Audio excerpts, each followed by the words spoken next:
Hello and welcome to World in 2 Minutes, brought to you by trtworld.com. Let's take a look at this hour's headlines. 5 countries, including the US, Britain and France, have called for an immediate end to fighting in Libya. In a statement, they said there was no military solution to the crisis.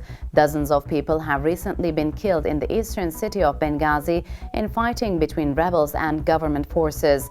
The statement said that Libya's hard-fought freedom was at risk if country continued to be a safe haven for Libyan and international terrorists. Our next story brings us to the United States. Health officials in Ohio are monitoring more than 100 people following the visit by a Dallas nurse, Amber Vinson, who tested positive for Ebola shortly after returning to Texas from the Cleveland area.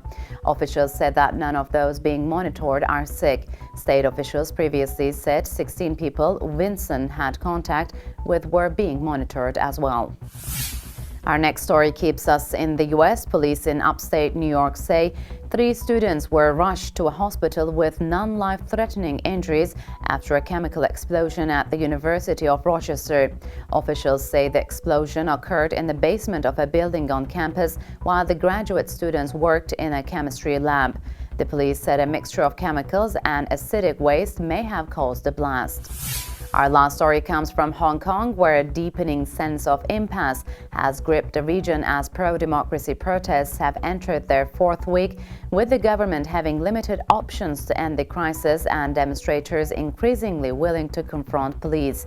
Dozens of people were reportedly injured in 2 nights of fighting in the densely populated Mong Kok district.